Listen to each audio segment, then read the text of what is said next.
Čo si ako prvé predstavíte pod pojmom valaška? Väčšine zrejme napadne typická sekerka zo severného Slovenska, no tento názov prischol aj tradičnému plemenu oviec, ktoré bolo po stáročia vídať na vyššie položených pasienkoch. Valaška k nám prišla z Rumúnska už pred približne 600 rokmi, no jej počty žiaľ v ostatných rokoch dramaticky klesli. Tých 2 miliónov kusov, čo tu boli koncom 19. storočia, tak ich je na Slovensku len 400. Dôvodom sú rôzne nešťastia, choroby, ale aj miestni predátori. S ňou vyhýna nielen ovečka samotná, s ňou vyhýňajú aj tradície. Počujte, bača, a tá muchavá, tá sa mi ako drží. Joj, to bude s vami ťažká reč, keď si svoje nepoznáte.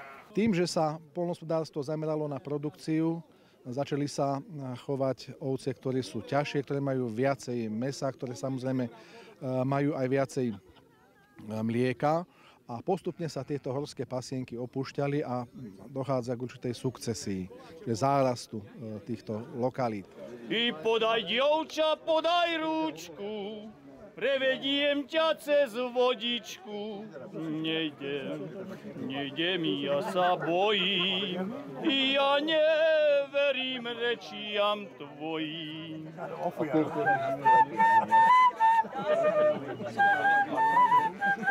Tak omydli.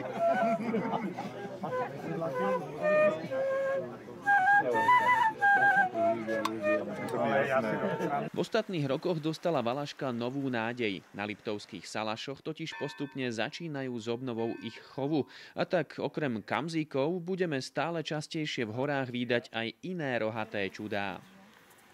Je to príjemné pre oko, je to príjemné počuť, patrí to do tohto prostredia. Sú aj menej náročné na prezimovanie, aj lepšie využijú.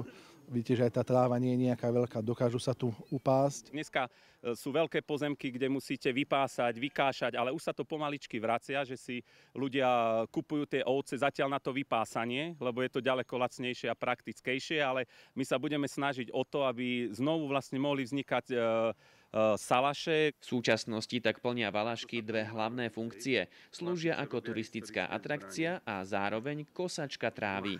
Aj 300 hrmení!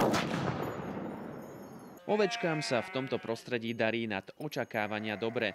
Kto by to však povedal, že na Liptove je problém nájsť poriadneho barana. No, barana nie, ale takého, akého my chceme, aký sa nám páči, tak veru aj hej. Barana nezháňajte!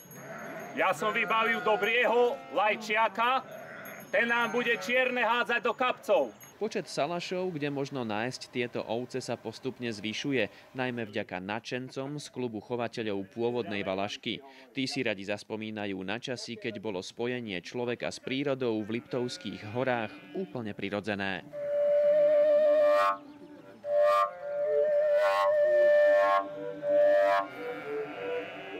A bolo to krásne, keď som nemusel zapnúť nejaký tranzistor a ten ujo sanitár mi zaspieval, zahral staré pesničky, ktoré som sa následne aj naučil. Niet divu, že na pasienkoch sa to vtedy hemžilo multiinstrumentalistami. Nebolo by odveci, keby tieto tradície opäť začali ožívať. Ale už nebude.